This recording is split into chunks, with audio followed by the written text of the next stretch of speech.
Hi everyone, can everyone hear me? Yeah. Okay.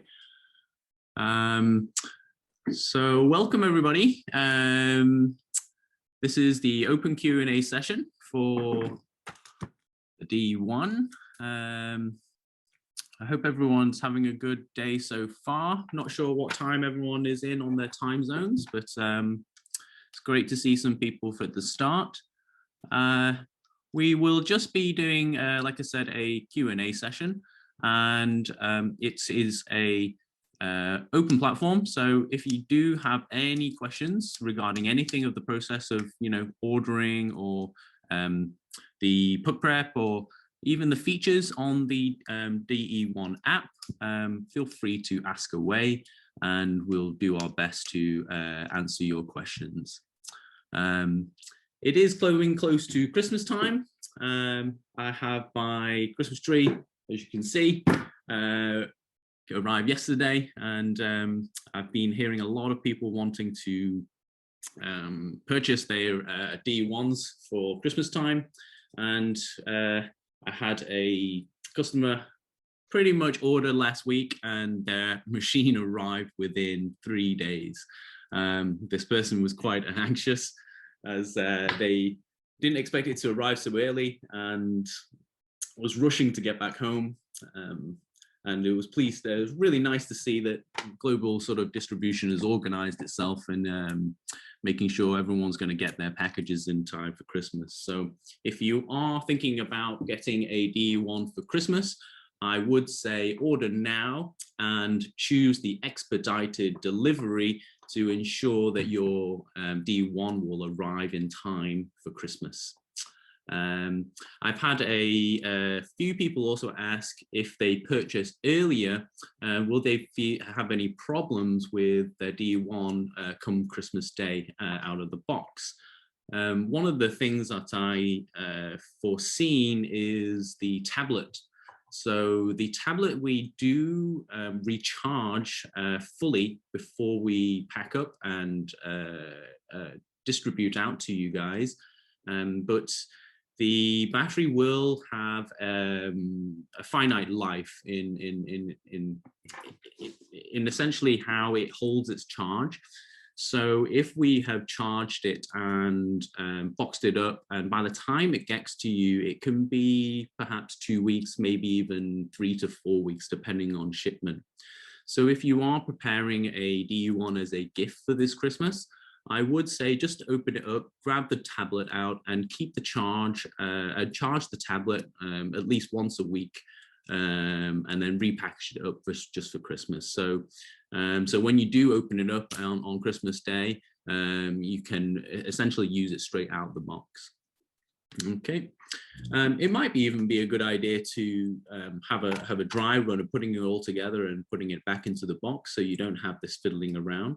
Not that it's difficult to set up the D1, but it's that sort of anticipation of trying to get it going straight away and pulling your first shots. Like with most things new, there will be a sort of a time of learning and honing in on what the nuances of the D1 are.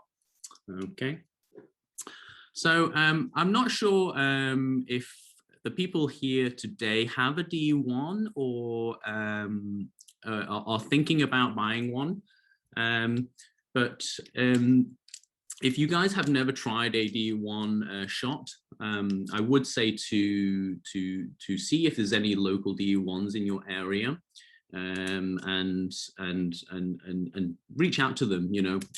Most of the D1 users are very, very friendly. The actual forum, the diaspora forum, is a very good example of that, and people are more than likely willing to help you with your decent journey.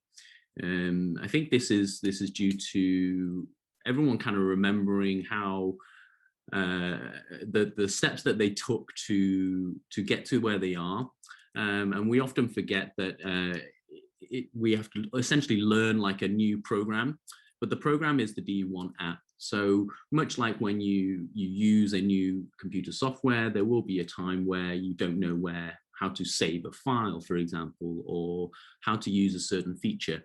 We may be used to searching a search bar for the find, for the help, or we may, in our case, for the DE1, reach out on the forum or a direct message to us. One of the things that we do well here is we try to not just sell you a machine, but also to essentially teach you how to use it and pull decent shots from it. Our hope is straight from the box. How do we achieve this? We recommend certain profiles.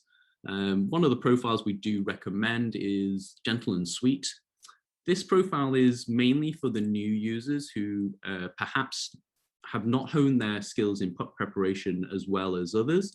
But that comes with time, and we also understand that.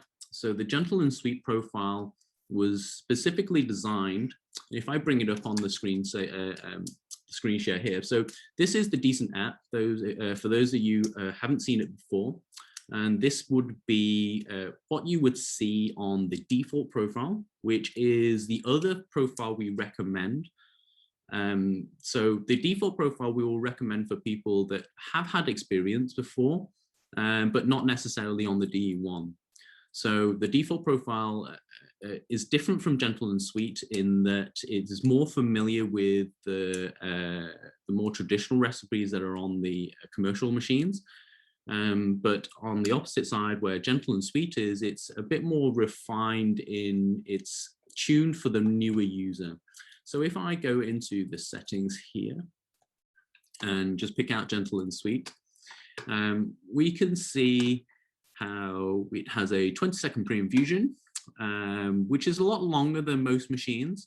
And the longer pre-infusion will require a slight finer grind than you would normally expect on an espresso machine. And then it goes into the rise and hold, which is only up to 6 bar. And 6 bar, in comparison to normal shots out there in the world, we're looking at 9 bar for normal shots in other machines. So it is, about 33% less. And that is quite significant. And this specific bar pressure was chosen in order to have, let's say, more of a flexibility with different quality grinders, also obviously different quality and technique.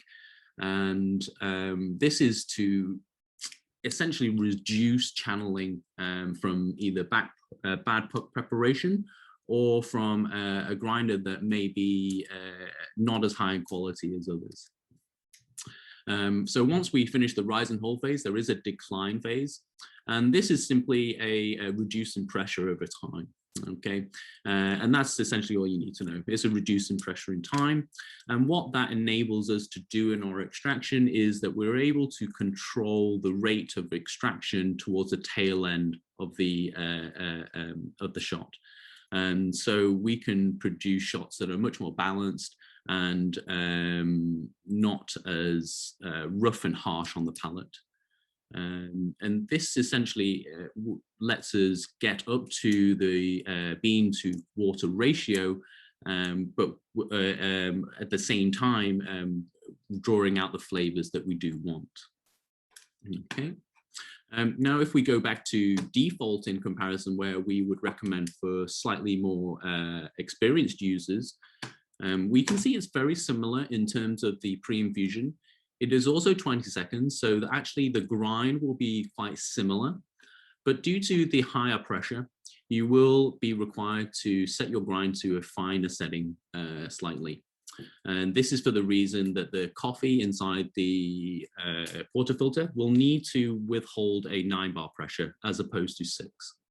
So the grind size particles will need to be a lot smaller, and that will cause the grind size, the space between the grind size particles in the puck or in the tamp puck to be a lot smaller, and therefore be able to generate the 9 bar pressure or close to if you need to make another grind setting change, sorry.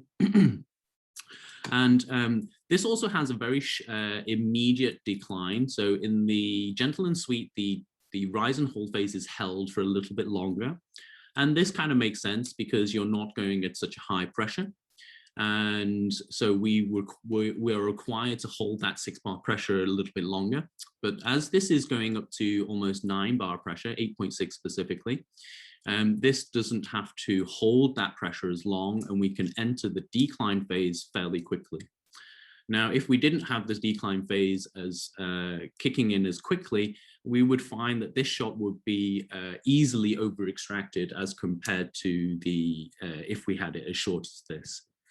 So as with all coffee, the more you play around and the more you explore these profiles, you will notice that things are changed in terms of balancing out another thing. And this is the way I like to teach a lot of how a barista would dissect a shot in making decisions logically to get the extraction that they are looking for. Now, I say get the extraction that they're looking for because not everyone's taste is the same, but we can utilize techniques in terms of decline, for example, to reach a more of a balanced shot. But let's say, for example, you prefer your shots to be more acidic and tart or more fruit-like.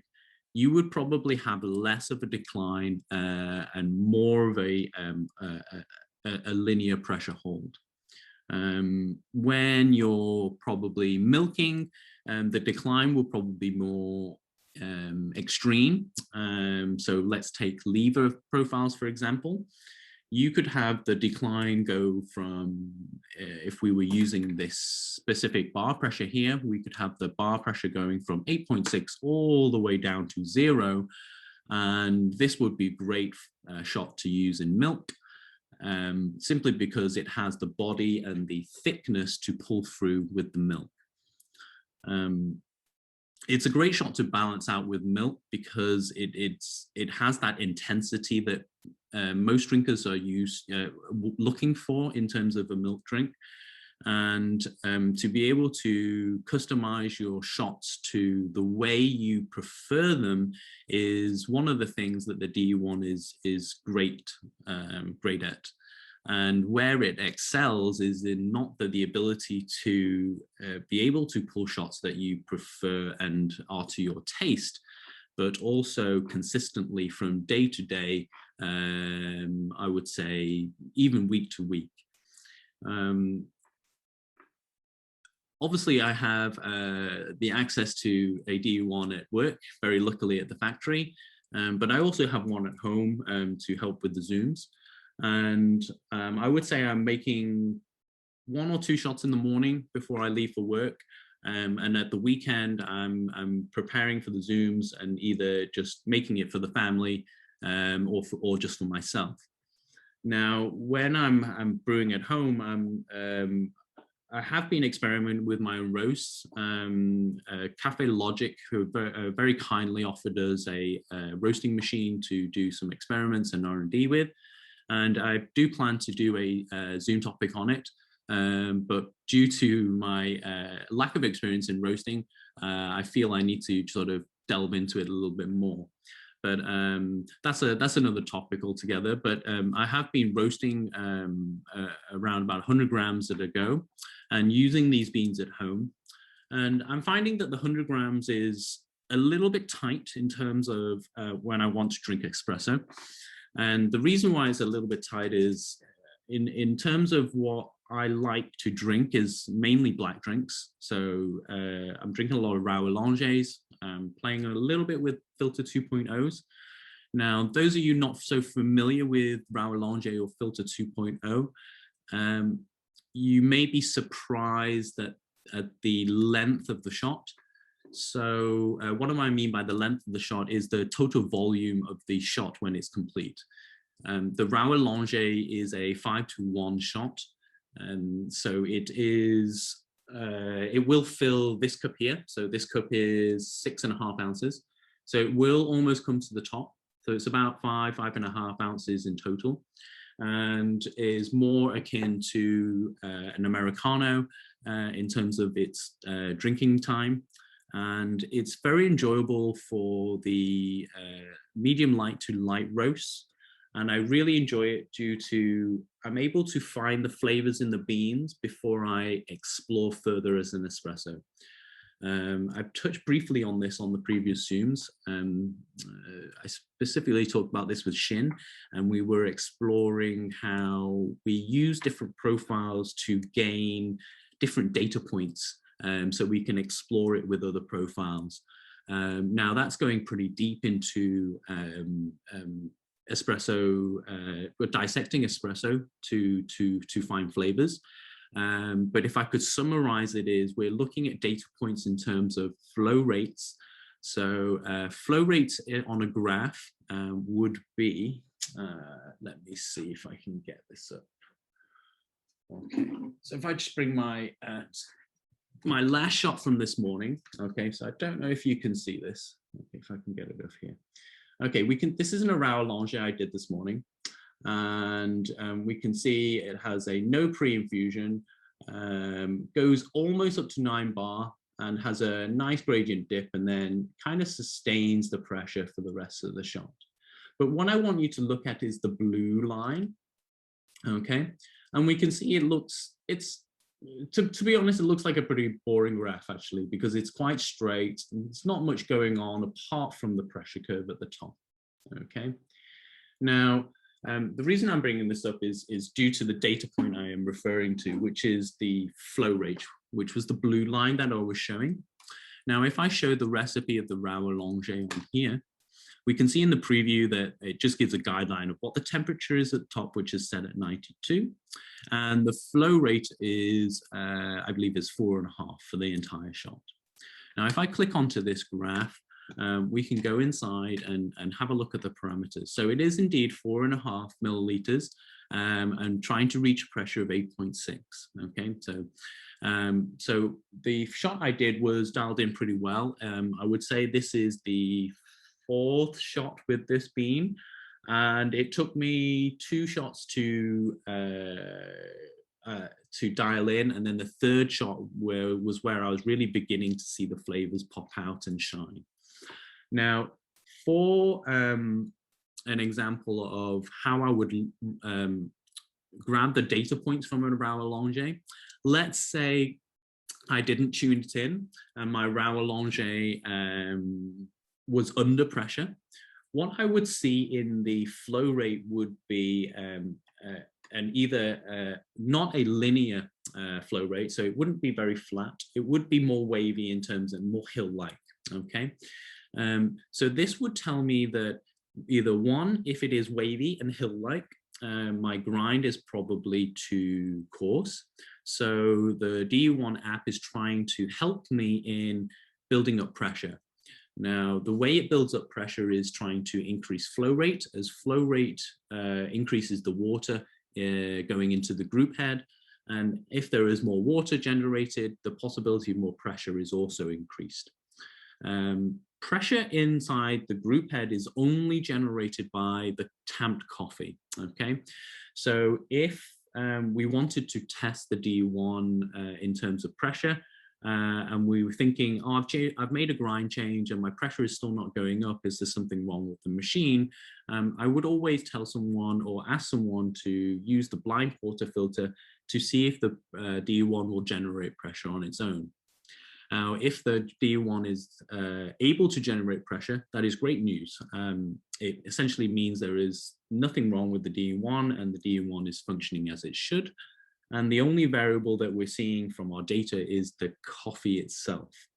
So if that is the case, that you're seeing wavy lines on your graph on a Rao Allonge, and your pressure is not going up to as it should, up to, I think it's 8.6, yes, 8.6, we can safely assume that we need to make an adjustment on your grinds to finer to see if we can build up that pressure via the coffee and not via the flow rate. So that is an example of under extraction. But what happens if it's over extraction? Yes, over extraction.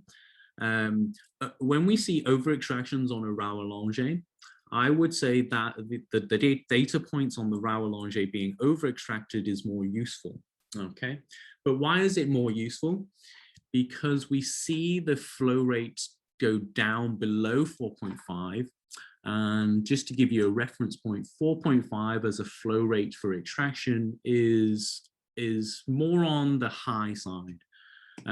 We normally see these fast flow rates for light roasts or medium light roasts. You can get away with medium if you get a really good medium. But in general, the general consensus would be for a medium light to light roast, okay? So where does this data point be useful? If your flow rate is dropping below 4.5 and then starts to climb, and you have a volume in cups similar to a 2-to-1 or a 3-to-1, you can actually stop the shot there. But why would we stop the shot? Because one, we kind of know that the Rao Allonge has failed and it's not reached the parameters set inside the recipe. So if that is the case, then it's not really an Allonge shot. So if we have the flow rates coming out similar to 2 or 2.5, almost half the flow rate of a Rao Allonge, and we have a volume in cup of, let's say, 45, and we've used 15 grams of coffee. Now, you've pretty much just extracted a 3-to-1 coffee at a flow rate of 2.5.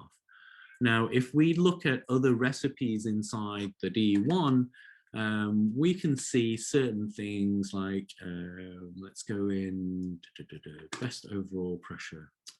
Okay, so we can see that the flow rate limit on the best overall pressure, if we see here, is 3.5, okay?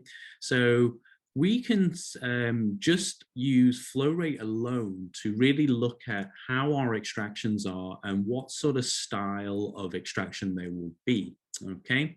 So obviously 4.5 milliliters a second will be, for my mind, I would reference that as a Rao Allonge type shot. It's going to be a longer type shot due to the higher flow rate, and the shot is probably going to last anywhere between 30 and 40 seconds, okay? Now, if we look at the overall pressure profile, we can see it almost goes to 4.5, but that's the limit. That's like the top end, okay? But a lot of the time, medium light to light roast coffees, we start to see successful shots or tasty shots when we reach flow rates above 2, 2.5 and above.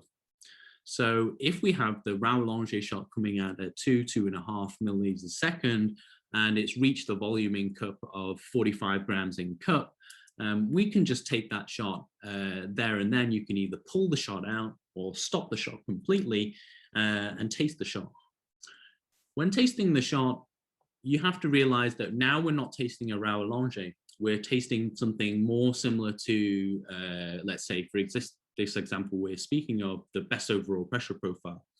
And now you have that data point, you have that taste data point, you can make an assessment, okay, does this coffee taste better at a 2.5 milliliters a second as more of a sort of fourth way type shot?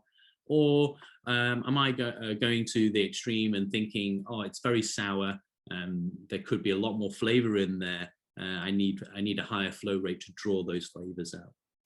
And that would be the logical step I would be using when using Rao Allonge to assess for flavor. What has the bean got inside there as a potential? And can I use the Rao Allonge to draw those flavors out? Or would my assessment be the bean is too dark, I can't use such a high flow rate, I need to pull back on the extraction a little bit and use a profile that is optimal for a lower flow rate. And this is where I see a lot of confusion happening. Either the DU1 creates a lot of excitement and a lot of chance to explore. So we may use beans that may not be as appropriate for a certain type of profile, but I don't think it's incorrect to try it. We're naturally very curious people. So if we don't try it, we don't have our own benchmark in terms of what that profile will do.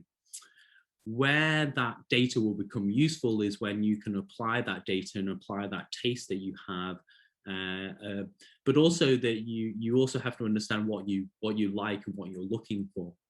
If you know you like chocolate, but you bought yourself a light roast bean, and you're using, let's say, for example, a Cremina shot, okay, that for me doesn't quite make sense.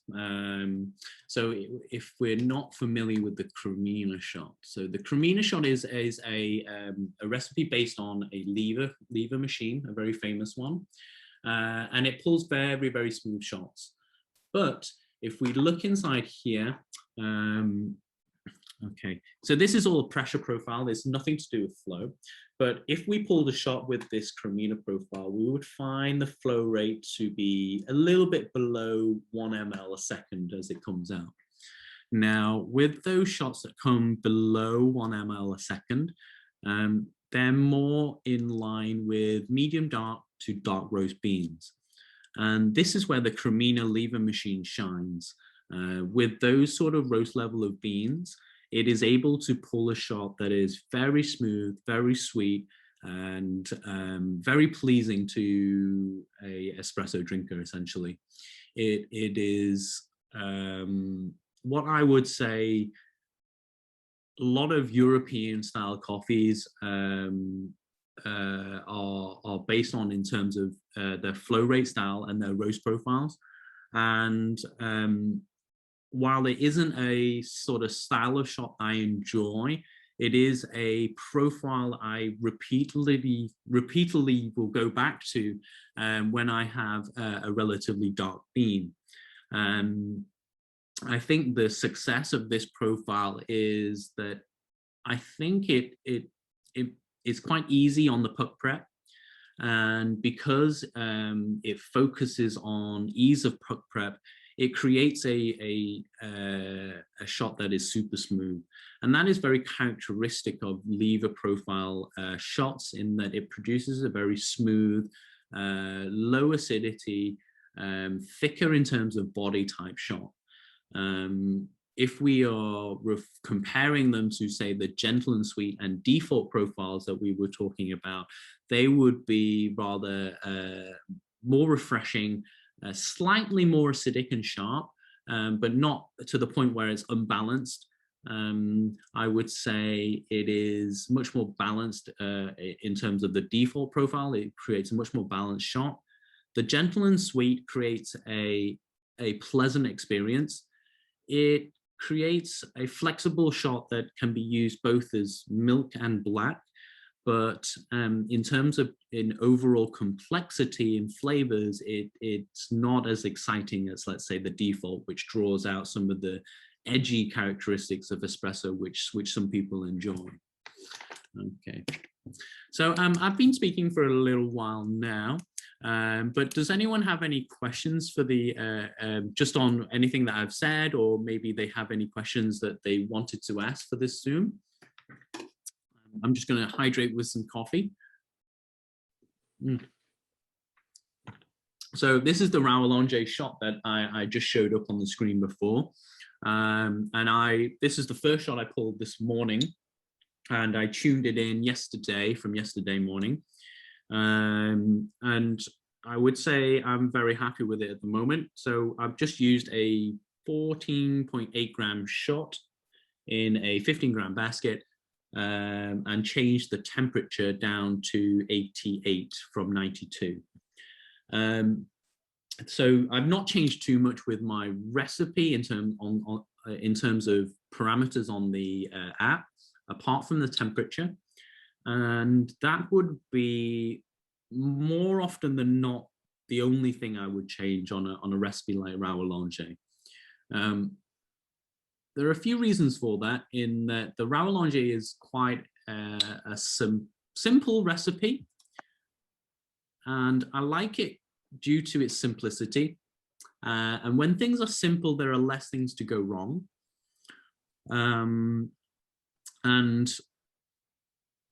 I would say that is quite consistent when we're looking at coffee.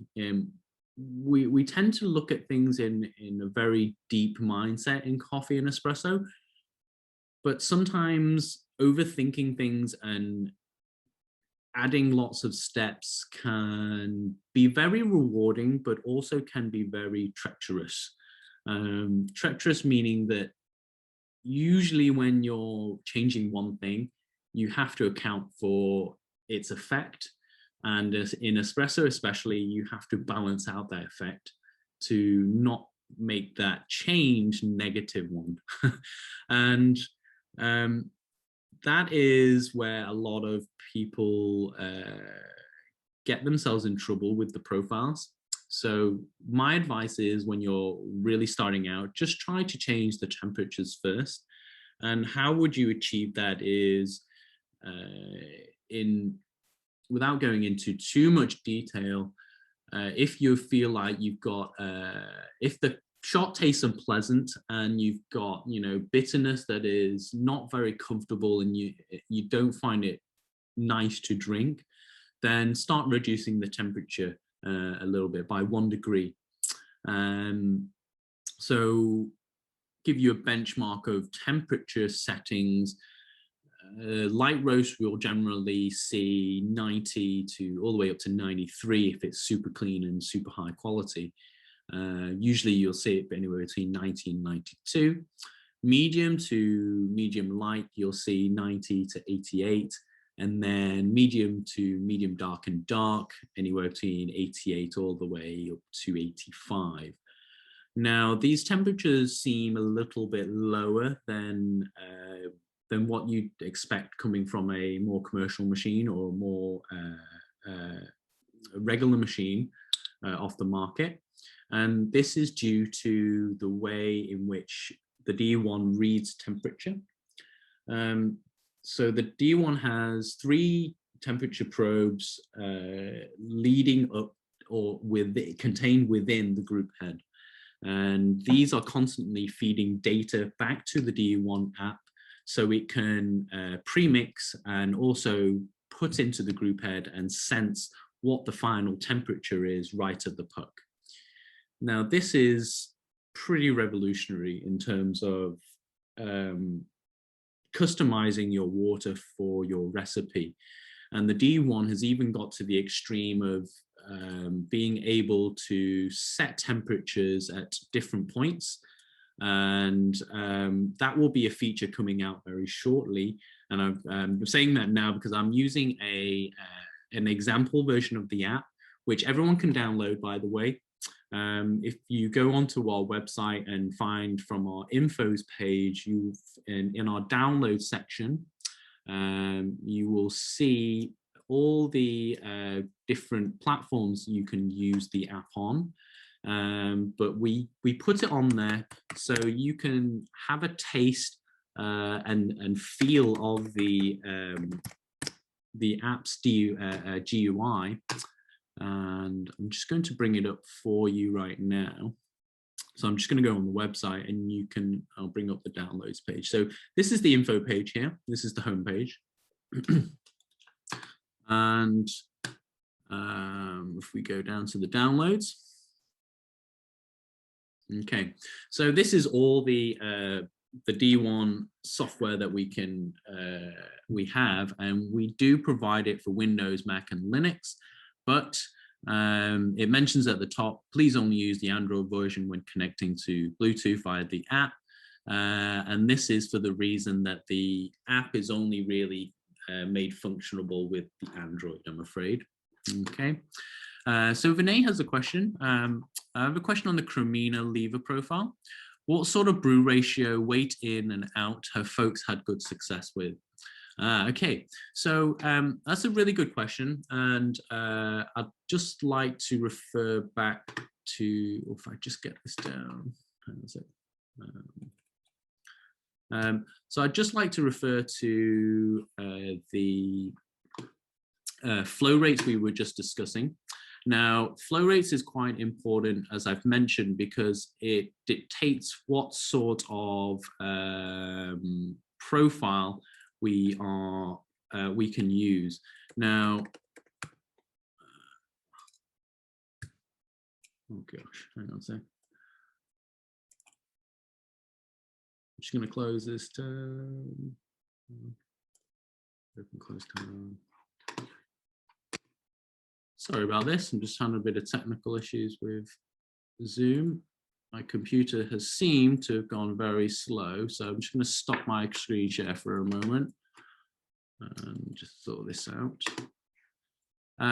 So let me just answer your question quickly, Vinay, before I start messing about and losing my train of thought. Ratios now, because we're talking about flow rates, and I was saying about the Cremina profile being more appropriate to medium dark and dark roast.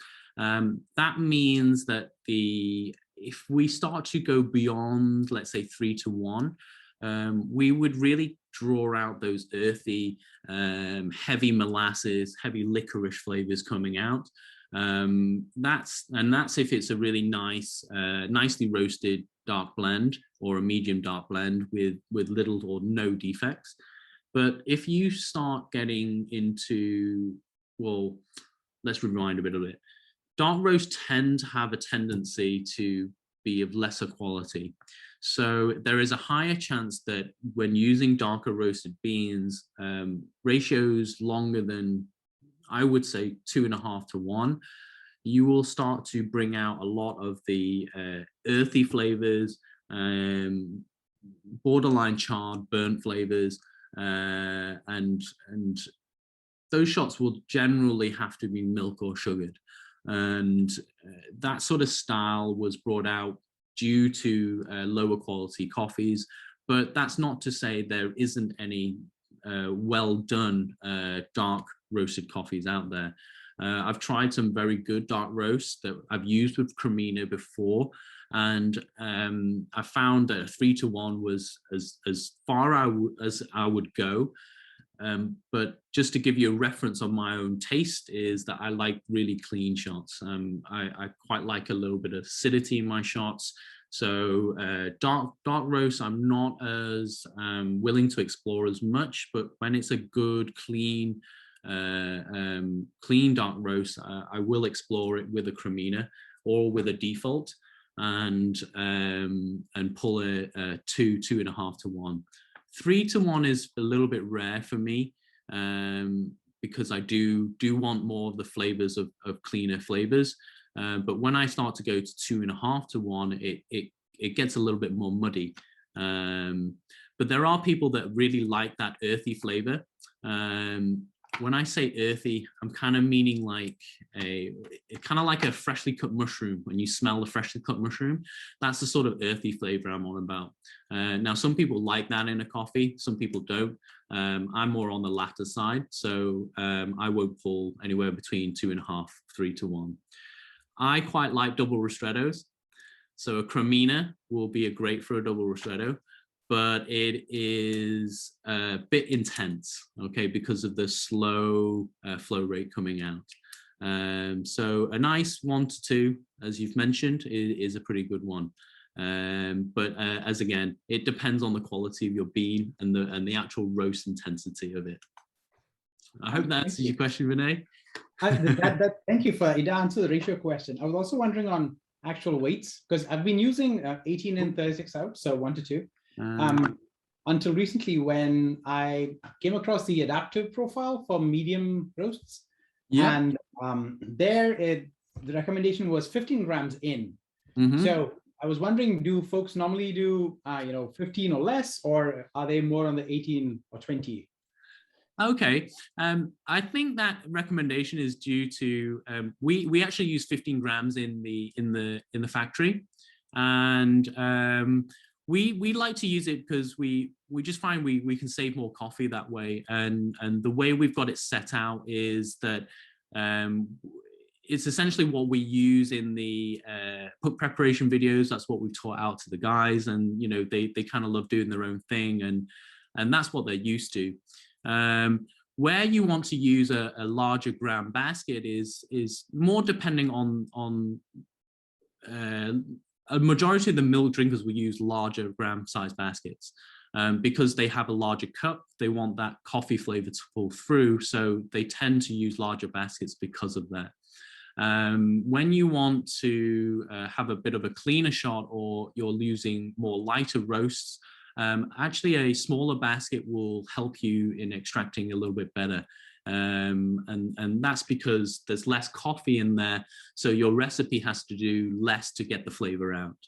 So with darker coffees, it's actually better to use larger doses, because you have more of a proportion of the better flavors that you want to draw out, as opposed to the negative flavors that you don't want. And that's the burnt sort of flavors. So that's how the overdosing has come about.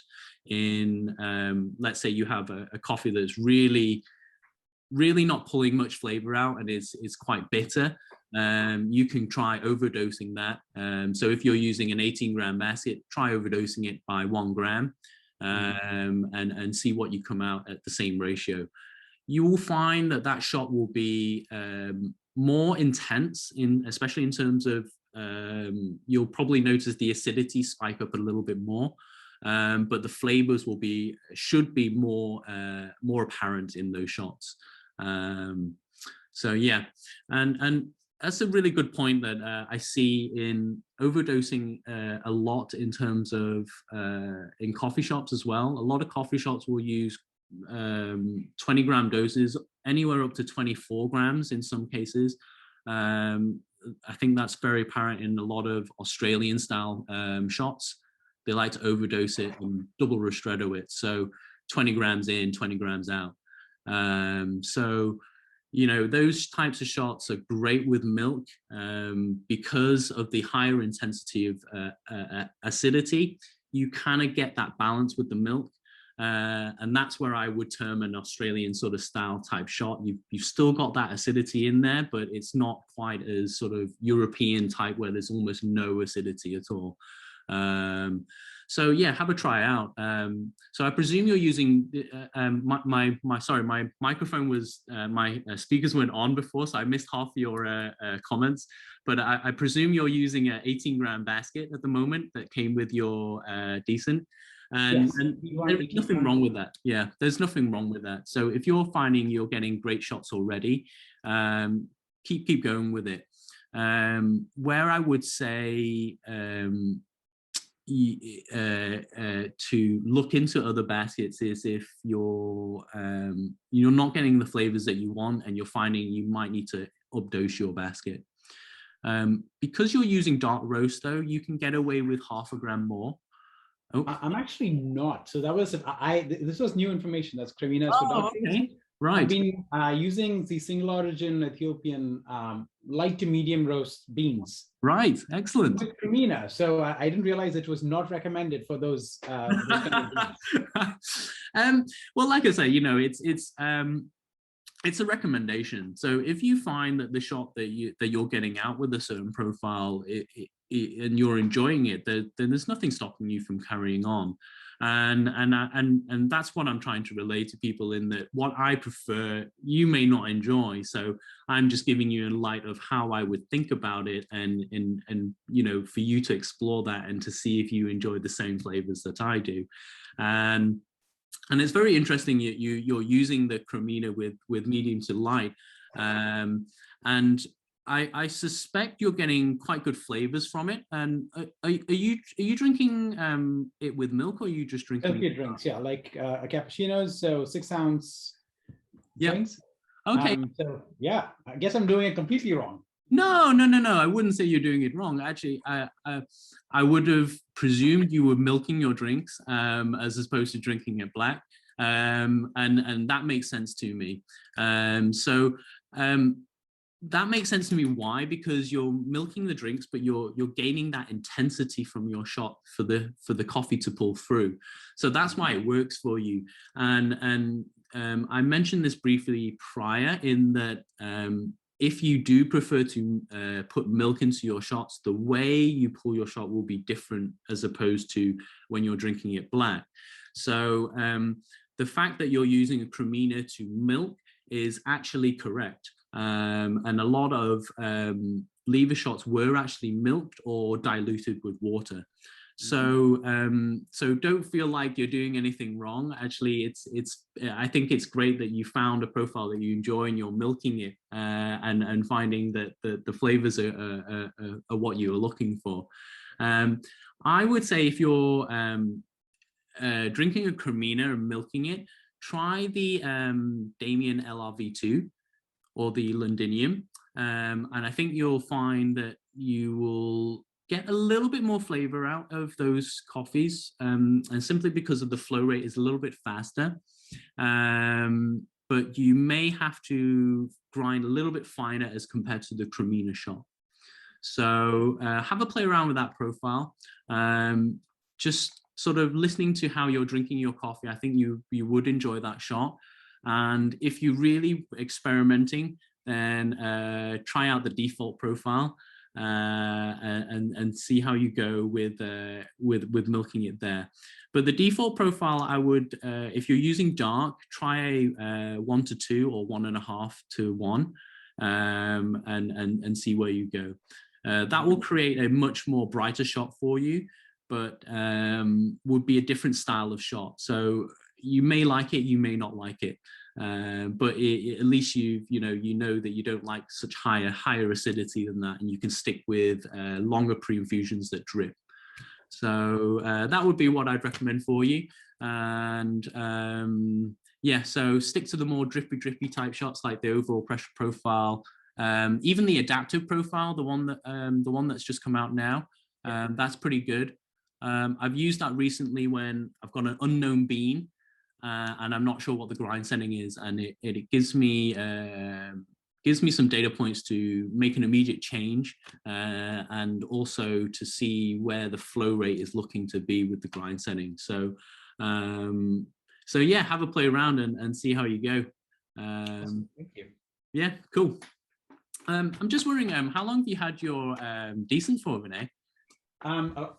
Slightly over a year. So I got it in March of 2020, right when the pandemic hit. Oh, well, it's kind of good timing then, right? Right. Yeah. All the coffee shops shut down. So if I can buy it, I might as well make it. Yeah. Yeah. So I see you're enjoying your journey. So it's great to have you on. Awesome. And yeah, exploring those profiles. Yeah. Thank you. Cool. So Damien LRV2, right? Yeah. One small thing, and I promise I won't try to take over the whole. Oh, no, it's okay. It's no problem at all. You mentioned that it's a faster flow rate profile. So normally with the Cremina and even with the adaptive, I've been trying to stick within 1 to 2.5 milliliters per second, which has been, somebody recommended that, and I find it working out really well. Okay, yes. So Cremina starts off at 1 and then kind of bumps up to, to around 2.5. Yep. With Damien, to get a similar flavor profile, does it come out at a higher flow rate? Is that what I should be grinding towards? So in the Damien's profile, we are looking at the, I believe it's the infuse stage. So just before the pressure rises up, there is a phase that is, if you are viewing the coffee at the bottom, it will be a phase of dripping. Okay. Now, if you have a scale, that will be ideal. You're looking at dripping at that stage anywhere between 4 to 8 grams. Okay. So this is Damien, not adaptive, right? Yes, Damien. Okay. Actually, this actually goes with all the dripping pre-infusions. So if you have a drippy sort of profile that is dripping at the start, or a hold or blooming, okay, if you're dripping anywhere between 4 grams and 8 grams, you're well within your range, and that shot will produce a shot that is very good. Now, if it's dripping less than 4 grams, then it will most likely be a little bit over extracted. And if it is dripping more than 8 grams, it will be a little bit on the sour tart side. So it's not an end-all of end-all, but it is a good data clue for you to see what the shot will be like before it is ended. And that is a great technique that I've used. And when I've seen that, I'm immediately making a drying change straight away. And I'm saving that sort of time that I'm sort of umming and ahhing and having to taste the shot before doing so. So and that would be what I'd recommend for that, and have a play around with it. You know, maybe 8 grams is actually okay, and 10 grams is your range. So so it's just depending on your flavor, but 4 to 8 grams is about where I would go. Yeah. Awesome. Thank you. Yep. No worries. Awesome. I think I saw Tony come on camera just before. Did Tony have a question? I did. I was trying to mess with my iPad just because angle's bad here, but okay. try to get it where you guys can see me a little better and not just a bunch of beard. Thanks for hosting these calls, by the way. Oh, it's a pleasure. It's a pleasure. Always been. Thanks for all the pre-sales support, Paul. I appreciate the help. Thank you. I got my machine, I think, in August, so I'm still new. Yeah. I think everyone's new until they reach the 1 year. So I'm right. still new. That's right. Yeah, so I still have a ways to go. Yeah. I had a couple questions. One, so I use the Cremina all the time, and I use it with I would say a medium dark to dark roast.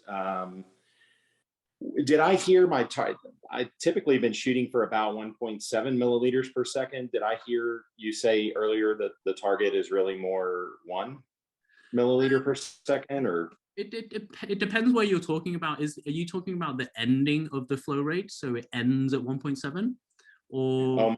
For ends, yeah, mine would probably end closer to 2, but it would start at around like 1.6 and just slowly climbs up to around 2. Okay.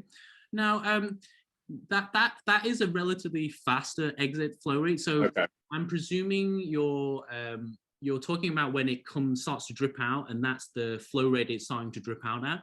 Right. Now, I think that flow rate coming out is not a bad flow rate, because I've done a lot of work when I've viewed a naked portafilter from the bottom. And visually speaking, 1.7 tells me that it's not got any restriction coming out of the bottom. Now, is that correct? Is that what you're seeing coming out of your coffee? It seems like it slowly drips and then slowly builds. Yes. Until it creates that cone, and then yes. It seems to flow at around 1.7. Yeah. But it's very consistent. Okay. I guess what I'm trying to refer to is it may come out as drips, but the pace at which it comes together into one coffee stream is relatively quick. Now, would that be correct in assuming? Yep. I think so, yeah. A few seconds. Okay. I think that's a great flow rate to exit your pre-infusions. And from my experience, those flow rates coming out of the baskets that way means that there is no additional restriction or additional compression of your tamp puck. So though you find those shots to be much more cleaner and much more refreshing. But when we're talking about the Cremina profile, I guess what you're asking for, is it correct or incorrect? I mean, it's tasty, but I was wondering if I should try to target a slightly slower flow rate. Okay. And just grind a little finer. You can do that, and you will find that the flavors will be a little bit more muddy because of the lower flow rate. So if you're drinking it as an Americano, for example, you will find that the flavors are harder to distinguish. And I use an Americano because when you water it down, it gets easier to taste the more subtle flavors. Okay, so you can do this as an experiment at home, like when you've got a shot that is coming out at less than 1 ml. Water it out and see what flavors you have, and then dial it in, and then try it again. And you will find that the flavors at the higher flow rates will be much more easier to taste out as compared to the lower flow rate. So what I'm trying to answer is, so you're saying it's not, you're not looking to see whether it's correct or not, you're just kind of seeing whether it's appropriate for the Cremina profile. But what I'm trying to say is there's no right or wrong. Okay. If you're getting, taste it.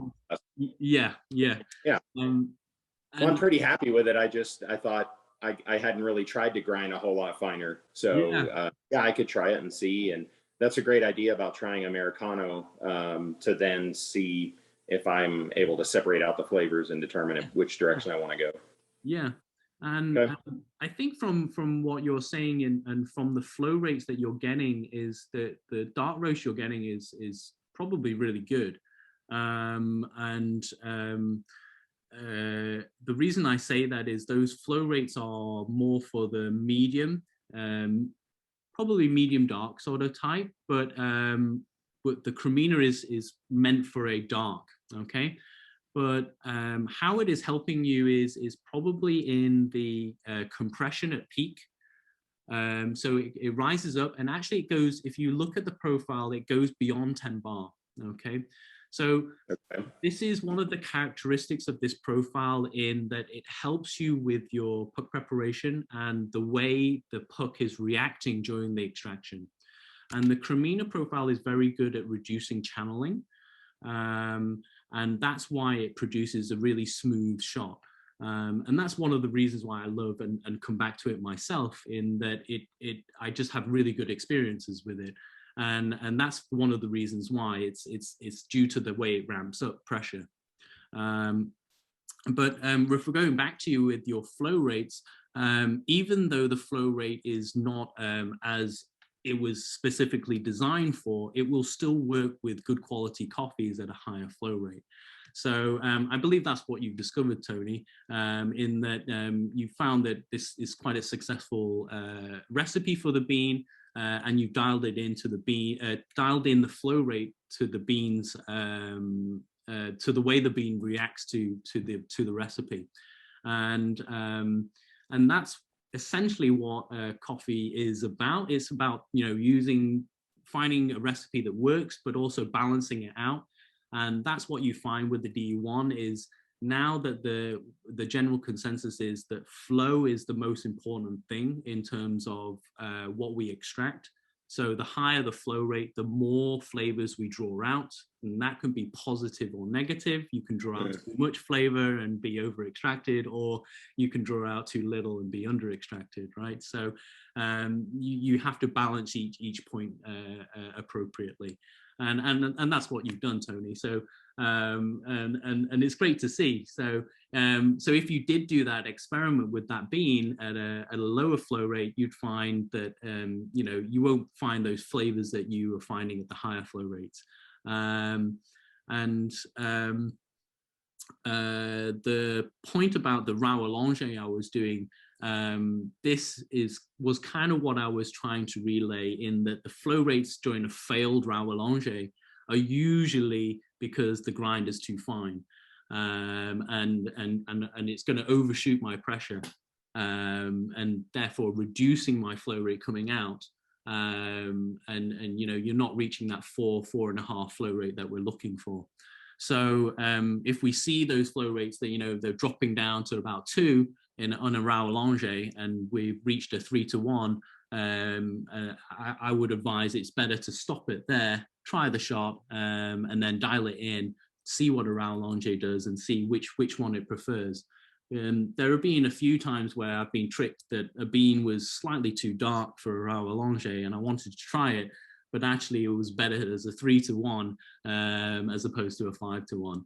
So it's quite interesting as I've explored flow rate, and it is a new data point for everyone coming out. And yes, we do recommend flow rates for certain profiles, but it's simply because we have to, let's say, we can't account for everyone's skill level and everyone's knowledge. So we have to sort of base it on what is the most likely things people are going to use for that profile. And unfortunately, with dark roast, there are a lot of bad dark roasts out there. So, we tried to advise one that it was, you know, actually, it's a very good story, and you might be interested in it. John, when he first sort of researched dark blends, he actually got, you know, the dark roast beans from the Italian sort of grocery stores, you know, the ones in the bags. extremely darkly roasted, and they've got a 2-year sell-by date on them, for example. And we actually did some testing on them with some profiles, because we know some people will use them on there eventually. And you know, in all fairness, we can get pretty decent shots out of them, but they are within a certain parameter and a certain ratio.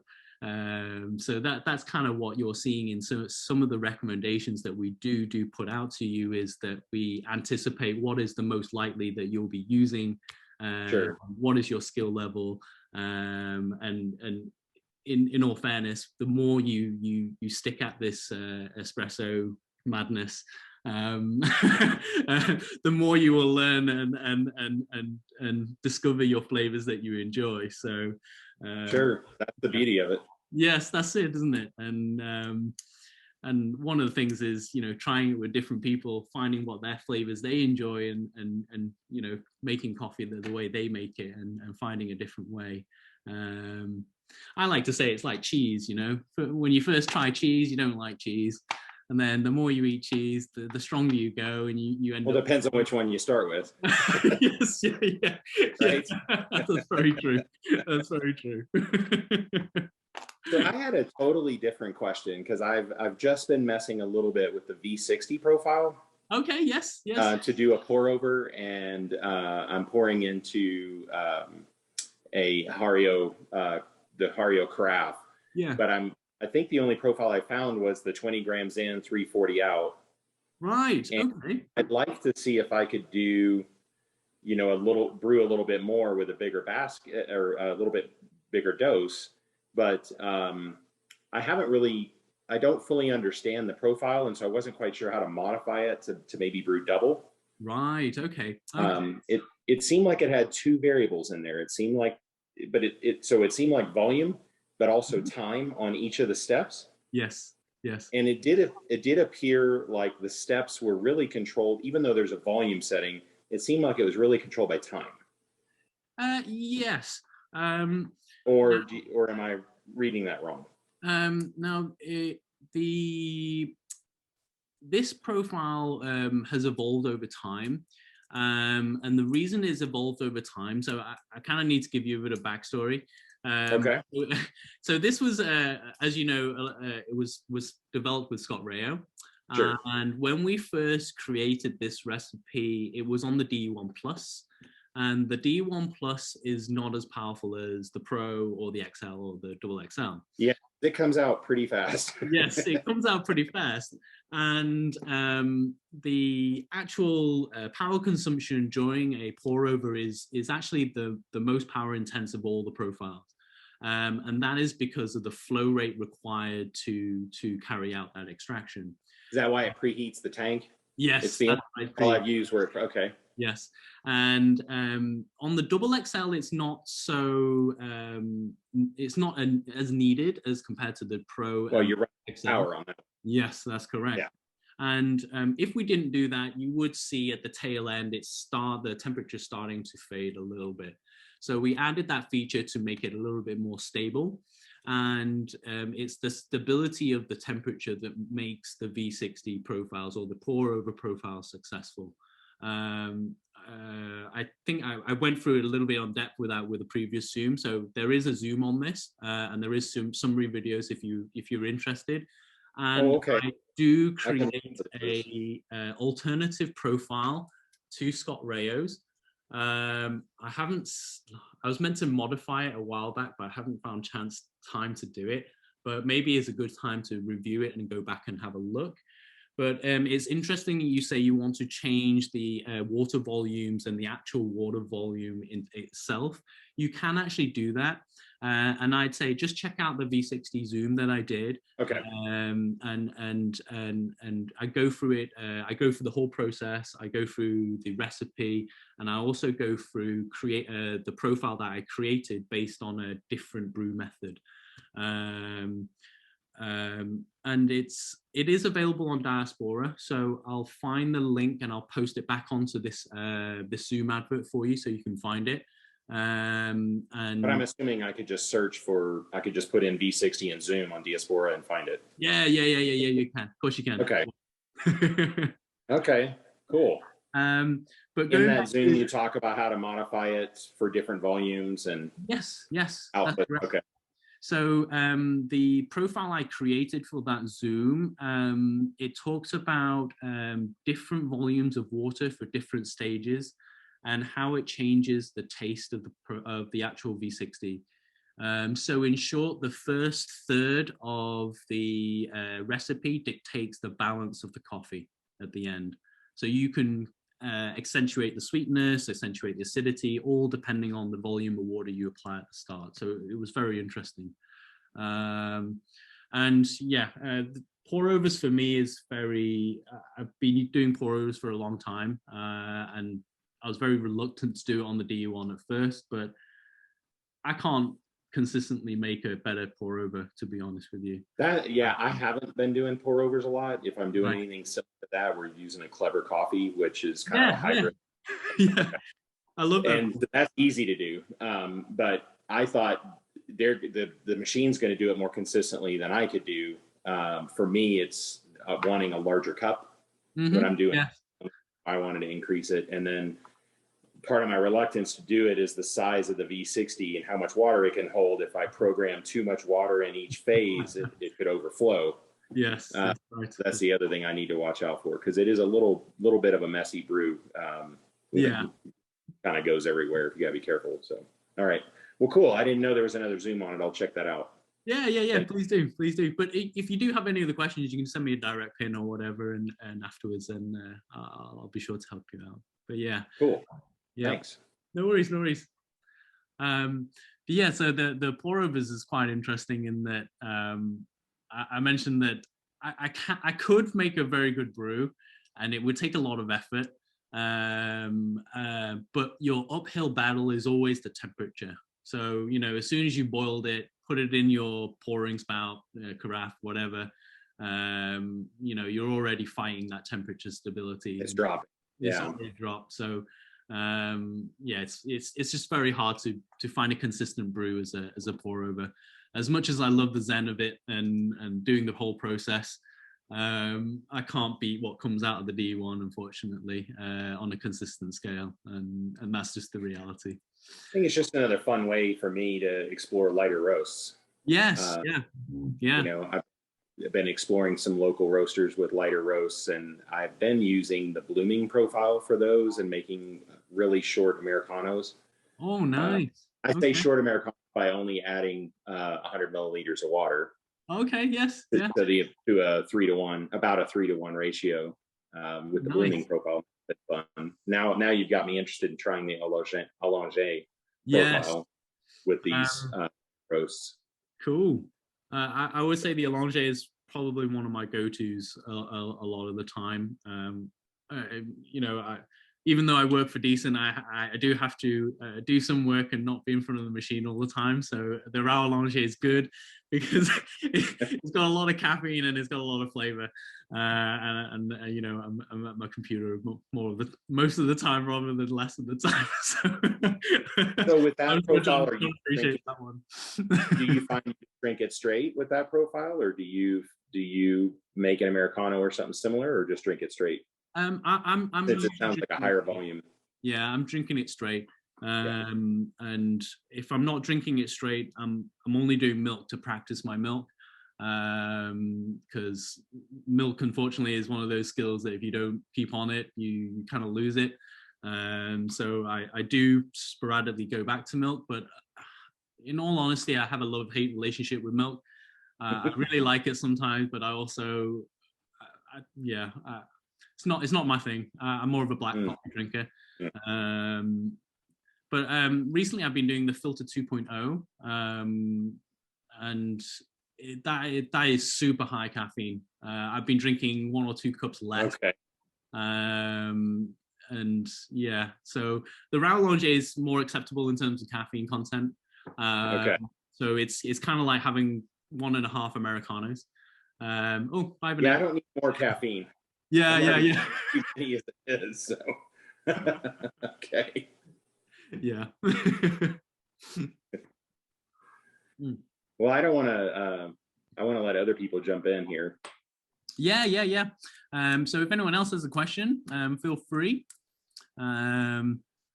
If not, then I will look to wrap it up if no one else has got any questions. Oh, hello, Matt's just come on from Singapore. Hi. Yep, how's it going? Very well, thanks. Good. Yeah, I don't know if this is exactly the right forum, and it's not even really a question, just maybe a plea for help. But I got my decent a week ago, so I am enjoying it. Coming from about a year, I guess I had a Rencilio Silvia, so I've got a little experience. Just poured maybe 10 or 15 shots through the first week, and just not really having any success. Okay.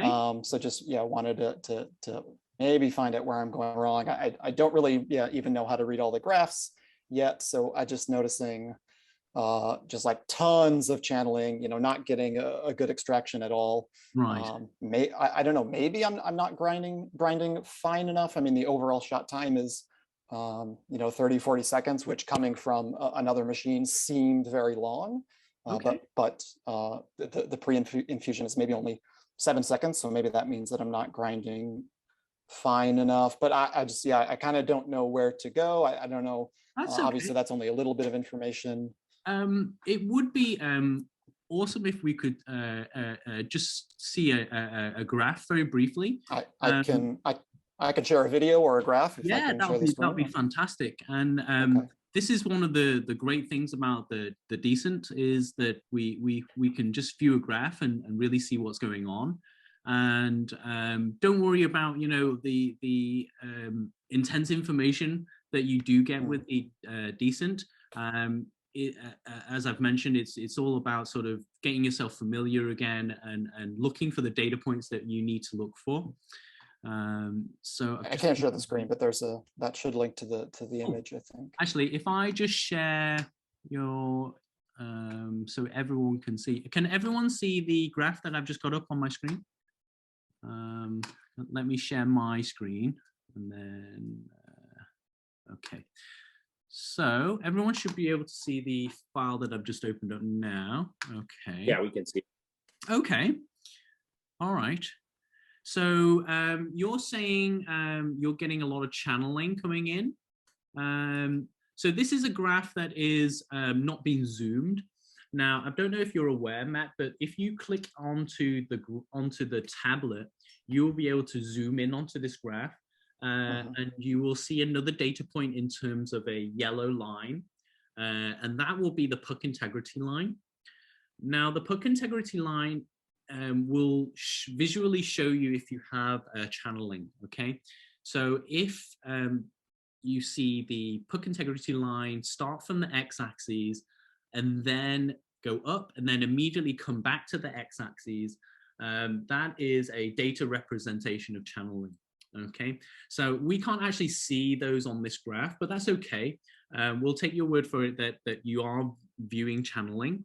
But from this graph alone, because we can't see it zoomed in, it doesn't look too bad. Now, obviously, we can't see visually the coffee coming out, and we don't have the puck integrity screen on here, data on here, but I'm curious to know when your coffee came out, as you were seeing it visually come out, Matt, did you see sort of diagonal lines coming out, or were you seeing multiple coffee streams coming from? Can you click? I sent another link. There's a YouTube link to a video if you want to click on that. Yep, just hang on a sec.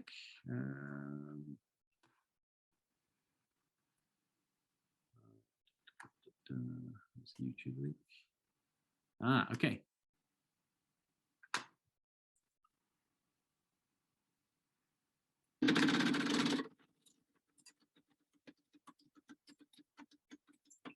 Okay. So are you using an 18-gram basket, Matt? It is an 18-gram basket. There was, I think, at first I was doing a little bit underdosing, but I think this was 18 in. 18 in. Okay. So what I would say would be is to have a look at underdosing a little bit and possibly going a little bit coarser on your grind. It kind of looks like you've got dry spots on underneath your basket, which tells me that your puck expansion inside your portafilter is quite extreme. So you could either look into coarsening your grind or reducing your dose slightly in there, okay? And hopefully what you will see is those points underneath your basket which doesn't have coffee come out will fill up.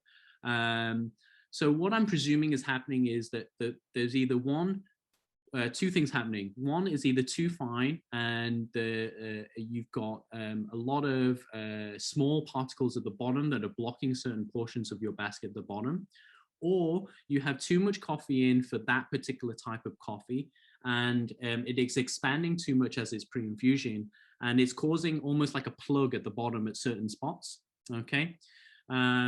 So I would try those things first. I don't believe it's anything to do with your pre-infusion because I see your Bluetooth data as well, whereas you can see the grams in cup is starting as your ramping is coming up, which tells me that your pre-infusion is actually done. So I'm leaning towards the dry spots at the bottom. So we look to reduce those dry spots either by a coarser grind or reducing your dose in basket. Okay, it could even be that your beans are too fresh and they're degassing too much, so it's causing too much of an expansion. So I would see those if you were using beans after 3 days to 7 days. So I'm not sure. I'm kind of sort of plucking out the high possibilities of what could be happening here. Yeah. Is anything sort of sounding familiar to you or in terms of... I mean, I was doing a smaller dose earlier and I was getting a lot of similar issues. So I can try to go a little coarser. That may work. I think the beans were roasted to order, so they were probably pretty fresh, although they sat in the bag for, I think maybe a week or two as I was waiting for the grinder to come. The grinder was a bit late. Okay, yes.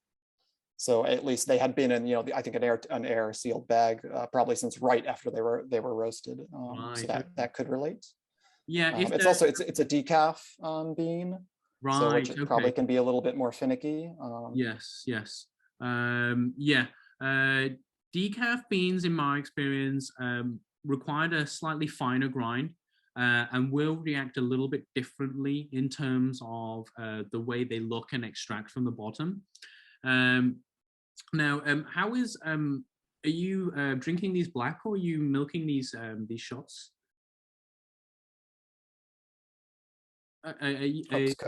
Sorry?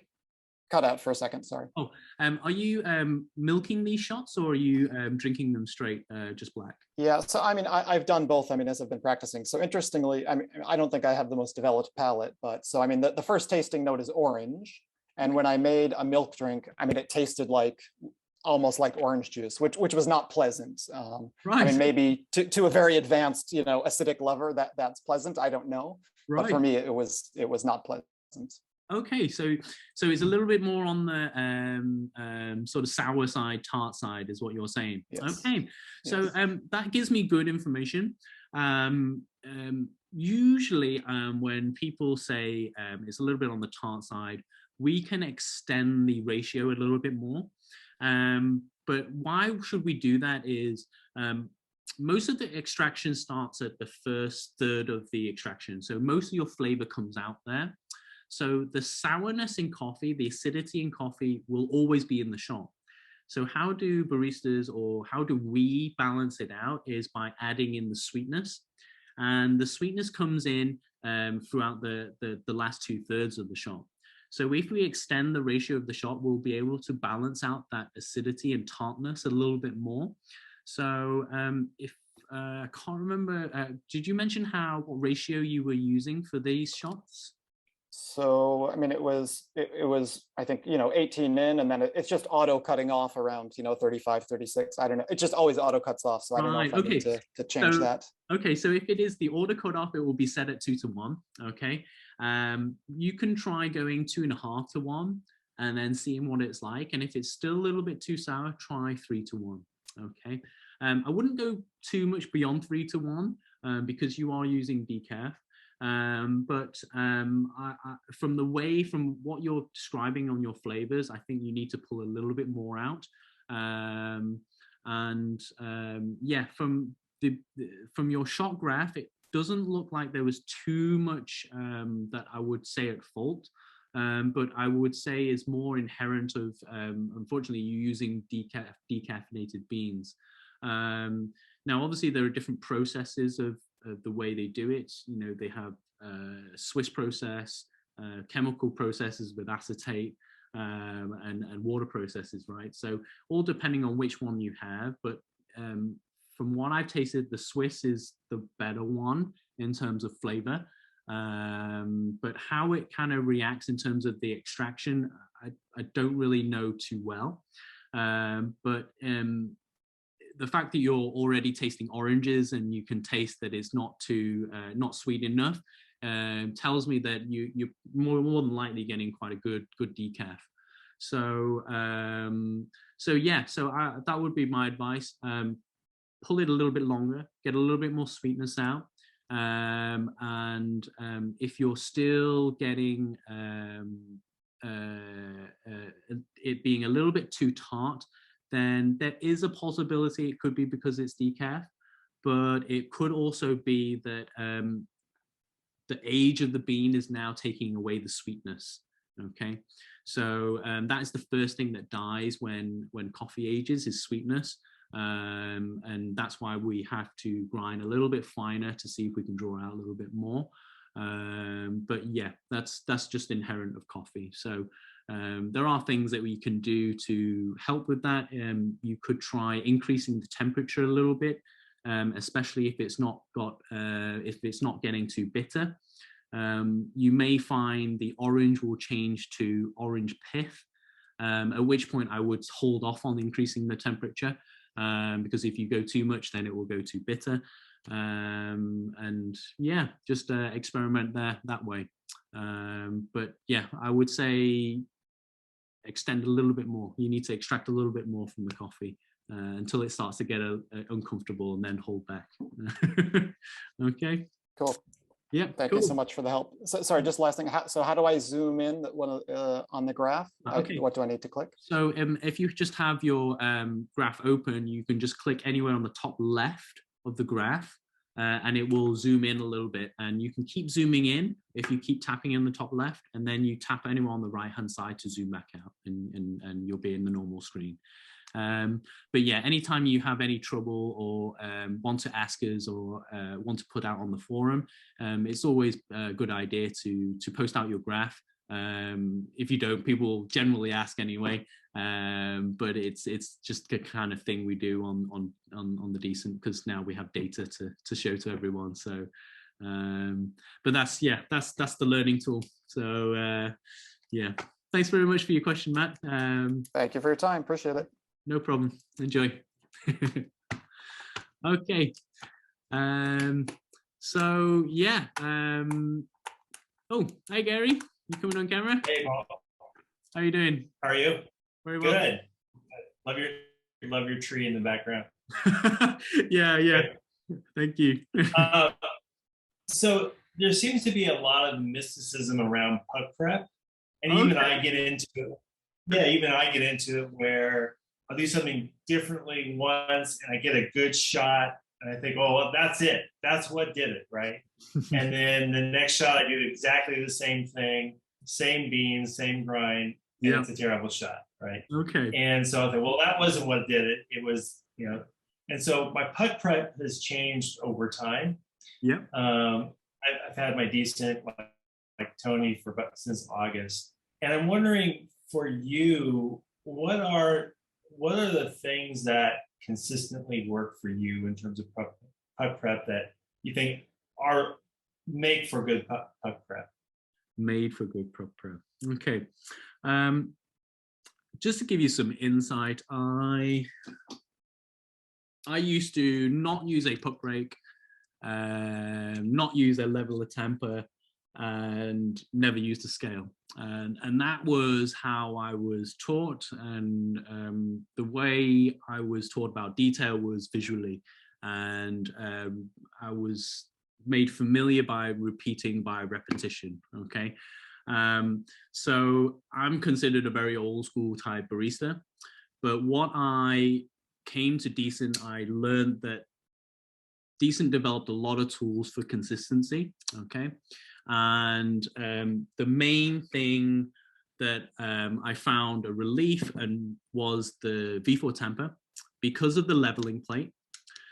So if you're using a manual temper or a calibrated strength temper, this would be your main variable, okay? And even when we use a leveler temper, tamping, the way you tamp still affects the way your extraction begins and fruitions, essentially. I said this earlier, in sometimes simple is better, okay? And simple is better when I refer to the puck rake, okay? There is a video online on the YouTube, how I puck rake, okay? But what it doesn't really go into detail is the depth I go into, okay? So if I give a visual comparison, this is touching the bottom, okay? When I actually puck rake, I actually scrape the bottom of the basket for the first revolution, okay? And I'm essentially going around, all the way around in it, and sort of going in concentric circles like this, not all the way around, okay? Now I'm doing one of two things here. I'm standardizing the way I am doing puck prep in terms of puck raking. So my puck raking will always be the same, okay? And whether it's my OCD or whether it's me trying to be consistent, I'm always doing 3 revolutions and always doing small circles entering into the center, okay? So the first revolution is always scraping the bottom of the basket. And as I'm going to here, I'm going halfway in depth. Okay, so I'm going halfway in depth and then doing another revolution. And then for the last revolution, I'm literally doing puck raking, which is what John demonstrates on his videos, okay? But instead of going side to side, I'm still doing a circular motion, okay? When I come back to the finish point on my final revolution, I end up going in the middle because from the technique that I just showed, I actually get a mound in the middle. So actually I go back in and then fill out the mound and I find I get a small depression here and the sides is very, very slightly higher than the middle, okay? Now, this is to stop any donut extractions coming out. And those that don't know, donut extractions are extractions that appear from the exterior and then travel to the center, okay? If I didn't do the center point in the middle, I would find a donut extraction. But when I do the center final revolution in the middle and get a small divot, I actually get a simultaneous coffee coming out here, and then beading in the middle portions here, okay? Now, some people may think I've just talked about simple and I've just talked about puck prep, but it's not very simple.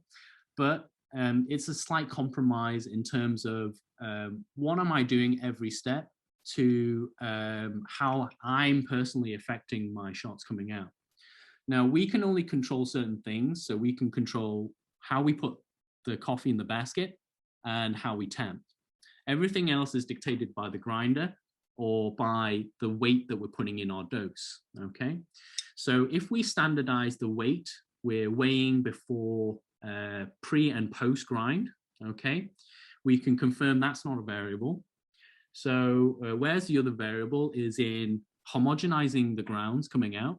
So we can either do it in the niche dosing cup, which is great, okay? And this is where I contradict myself, okay? And it's very interesting because I actually still dose into the niche cup because it works with my workflow and it works with my space, okay? But I find that if I dose straight into the portafilter, I get better extractions, okay? But why is that? Even though I still do a puck rake exactly the same, as compared to dosing in the niche cup and then pouring it in. Okay, but I find that if I dose directly into the portafilter, I get a better extraction. So it is something to do with the motion of me pouring in here before I do this that is the variable. But in all honesty, I don't think a lot of people can taste the difference between the two.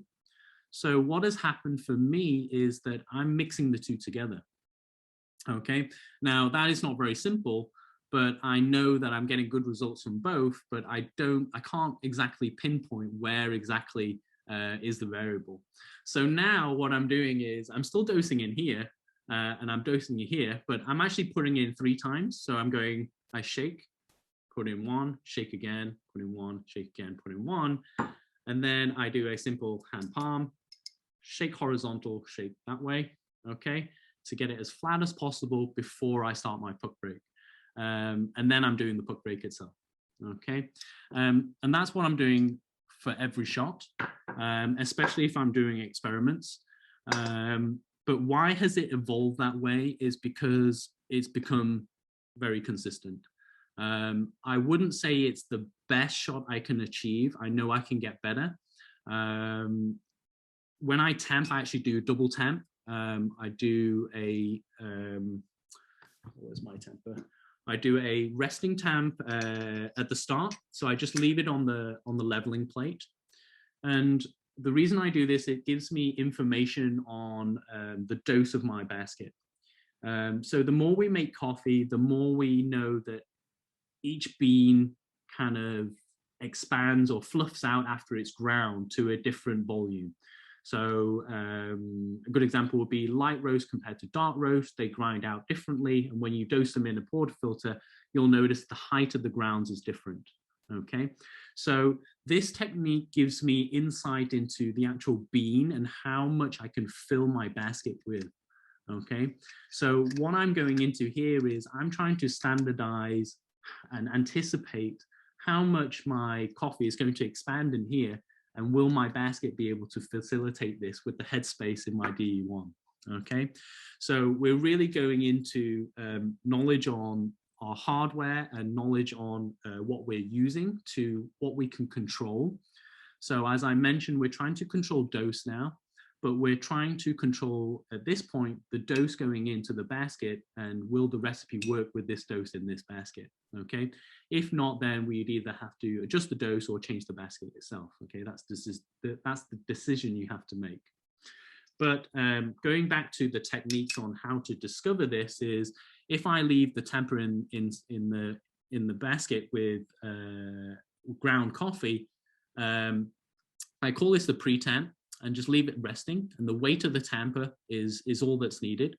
And when I remove it, I will either see one of 3 things. Okay, I will either see a very smooth finished puck on the top that is a great foundation for a tamp, or I will see some portions of the coffee cup puck to be flat, and then some to have craters.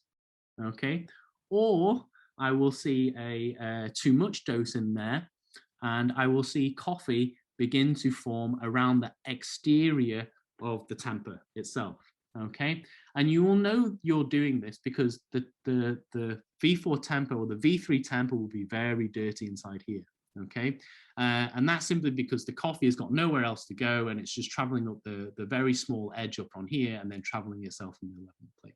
Okay, so how can you use that information? You can make micro adjustments to your dose to ensure that the hardware and the parameters within the hardware, i.e. the headspace, is consistent. Okay, now that's pretty extreme example of the puck prep I will do, but I think it's one of the details that a lot of people may not even know or overlook. And I really look into this because I've been taught how to see visually at the bottom from when I first started making coffee. So I'm always looking to those extractions, and from my own experience and taste, I feel, and in my opinion, I feel that the shots that come out more as I've described, with beading and more uniform coming out from the basket, in general have more complexity in their shots. I'm not going to go down the route of because it's even or uneven, but this is just from personal taste. And one of the ways to get those sort of beadings and those beautiful extractions is by gauging before you tempt whether your dose in your basket is too much or not. So, so as well as standardizing your technique, you could look into standardizing your dose in your basket to match your hardware. And you will find that when you start to do that, when your dose is not correct in here, you will find the extractions coming out will be different, and you will notice the taste in those ones that are different. So yeah, have a try out and see how you go from there. Other things that I do when I'm trying to standardize my extractions is I will always do a double tamp. Now this goes against the simplicity thing, but the double tamp increases your puck integrity and therefore it decreases the chance of channeling. Okay, so as I've always described, espresso is a chaotic extraction. You know, espresso is always chaotic, right? It's just depending on how we can control that chaos inside here. So anything that will help with that is only going to be a win-win. But yeah, see if it works with your workflow, and try things out one by one. So if you want to try the double tamp, single tamp, try it out. But you'll find that the double tamp is more consistent. And the single tamp, you will get more flavors, but there is more chance that you will get a dodgy shot. Okay, so yeah, so it's a really great question, and I've spent a lot of time in my career trying to hone puck prep that is consistent. I used to quality control coffee that came into coffee shops. And, you know, it wasn't uncommon for me to reject a 25 kg batch of coffee because it didn't match the flavor profile. So I really did work on honing in consistency and looking at details towards that. So I'm big into, you know, looking into those parameters, especially in pre-infusion and how it affects your shot. But a lot of people are very surprised in finding out that the main variable when making espresso is the person making espresso. And that includes myself. So part of making espresso is you really have to be sort of humbled in what you're doing. Even if you believe that you've done nothing wrong, generally you probably have, but you may have missed the detail. And if not, then more than likely it's the bean itself. Beans will change from day to day unless you're storing them correctly. I'm storing my beans in a fridge, and then if they're reaching their peak flavor, then I'm freezing them. And then, you know, if they're in the freezer, I'm bringing them out in the morning and they're ready for the afternoon. So preserving your beans is a great way of finding consistency, and is one of the ways in which specialty coffees will age their beans so that you get the best quality flavors on that day. And you know, it all depends on the roast level of your bean. So a light roast, you may feel it's good after 2 weeks all the way up to 3 weeks, but a dark bean maybe 1.5 all the way up to 2.5, 3 weeks. So it's really dependent on the roast level. But yeah, Thank you. no problem, Jerry. All right, so we're coming up to 2 hours now. So if anyone else doesn't have any questions, we'll look to finish. But I've had some awesome questions today, and it's great to hear, and it's great to see the interaction. I can also talk for coffee for days, so don't feel shy about asking any of these questions.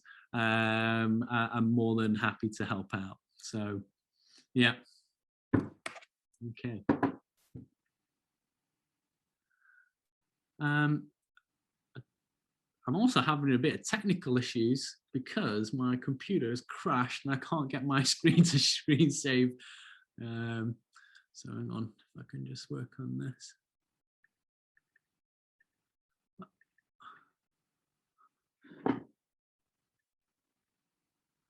I have to say, it's been quite an enjoyable Zoom actually, talking to you guys. So it's been great to catch up with you guys.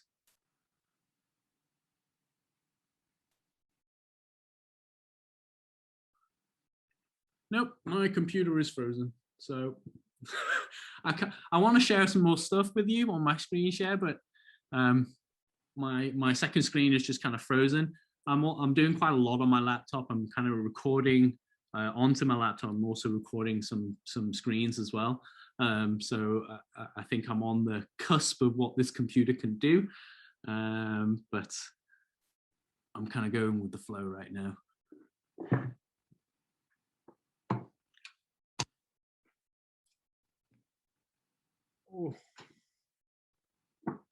So I've just been looking over, and this was the puck from my Rao Allonge. And I've been also doing some experiments with some puck screens recently. And now that this puck is dry, I can now take it off. And we're always on about like our soppy pucks and things like that, but I can understand why people want to chase this. It does look beautiful. And this has only been done because we have been experimenting with the screen to reduce the headspace. So those that don't know, the D1 produces more sloppy pucks simply because of the headspace that is apparent on the D1 group head. So headspace is the distance between the temp coffee and the dispersion screen. The greater that distance, the wetter your puck. So because we added the puck screen, it reduced that headspace, and I was able to create a drier puck, which is what I just held up for you there. In terms of extraction though, a wetter or drier puck, in my opinion, is negligible when you're just referring to the quality in cup. I would personally much prefer a muddy puck and have a great espresso as opposed to a dry puck and an average espresso. That's one of the things that the D1 does, in that its ability to extract flavors is more apparent, and you do get that more edgy, more complex flavors from the D1 as opposed to your more traditional group heads. And that's where it shines in light roasts. So for the light roast, we're able to really pull out those flavors and balance out that acidity. Yeah. Okay, so I can't see any more questions coming through, so I think I'll look to stop it here. Thank you very much for Gary and Andy, who are still on and seeing it through to the end. Oh, you're very welcome, Gary. Thank you for your kind words.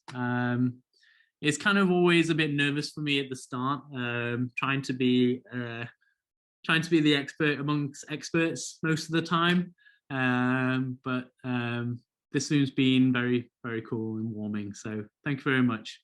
Okay. All right. Hopefully see you next week.